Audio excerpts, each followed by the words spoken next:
Episode 4. The room spun around me.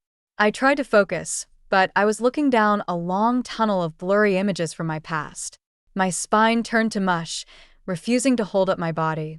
I leaned to one side, leaned more and more. The chair tipped, and I fell into a black abyss of blissful nothingness. I woke on the couch with Fran sitting beside me and Howard hovering in the background. Pillows elevated my feet. What happened? I heard a shaky voice ask the question and looked around for the speaker before realizing that had been my voice. You fainted, honey. Fran ran a warm washcloth over my sweaty forehead. For how long? Less than a minute. Just lie here and don't try to get up just yet. I fainted? I'd never fainted in my life. As my body functions returned to normal, the reason behind my incident became all too clear. I knew that top name on the list. Rosalie Black. Oh, my God. Honey, are you going to be okay? Do we need to call 911? Fran and Howard leaned over me, both their faces lined with concern. No. I'll be okay once the shock wears off. You saw something. What was it? I closed my eyes to buy time, faking that I was resting. I didn't want to tell her. She'd hate me. So would Howard. How could they not hate me? I'd lived a lie for 6+ years and hadn't realized it. But my ignorance was no excuse for a cold, hard fact I should have seen. Neither child looked like Mark. They looked like him. I'd never given it much thought. Never once questioned how Mark and I had the athletic ability of a slug, while the children were insanely talented athletes, even at their young age. And they were both natural-born skaters. Of course they were. Caro, honey, are you okay? My eyes fluttered open, and I focused on those two worried faces in my line of vision. I had to tell them before they did their own research and figured it out. I wouldn't let that happen. This was my story to tell, my transgression to admit. That summer I graduated a year early from high school, and Mark went to Europe. We broke up for a few months. Yes, we remember. Fran's gaze darted quickly to Howard and back to me. I met someone when I was working at the skating rink. He was there for a summer hockey program for talented junior players. His name was Easton Black. My heart pounded in my chest as I waited for their reaction.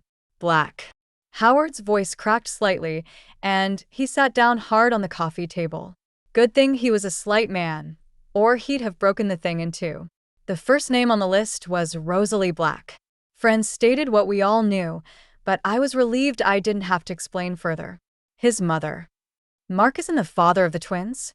Fran stood and backed away from me as if I were carrying a highly contagious disease.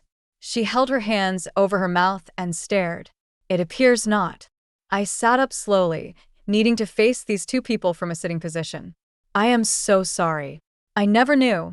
Mark and I got back together within a week of Easton leaving, and I didn't know. You must think I'm a horrible person. I buried my face in my hands, and the tears came and wouldn't stop. I cried with huge sobs shaking my body. At some point in time, Fran sat next to me, and Howard sat on the other side of me. Fran rubbed my back, and both said nothing. Do you hate me? I asked finally. These two were all I had in this world except for my kids and my best friend, Juniper. No, honey, we don't hate you, Fran insisted, but her gaze was full of confusion and uncertainty. You made a mistake, but that doesn't mean we stopped loving you. We'll get through this together. Frank was in his take-charge mode, and I was fine with that. I didn't deserve the love of these people. They'd already forgiven me for passing my children off as their son's children. Not that I'd intentionally done it, but in my mind, ignorance was no excuse. What do we do now? I said. Easton needs to know. It's the right thing to do. He's their father. Howard looked to Fran for confirmation, and she nodded. Despite the shock of a few minutes ago, they'd both recovered remarkably and were already looking to the future. I was stuck in the present and the past. I had to tell Easton. I didn't have an option. It was the right thing to do. Easton point of view. That next morning, Coach Gorst called me into his office. It was a typical rainy day in Seattle. Leaves were turning colors and covering the sidewalks, soon to give way to an oppressive gray that would dominate the next several months.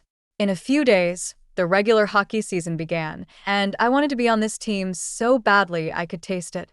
As I was going into the coach's office, Axel walked out. His head was down, and he didn't glance in my direction, but he mumbled, "Good luck." Full story is available on shelfofnovels.com. Click the link in the comment section to get it free.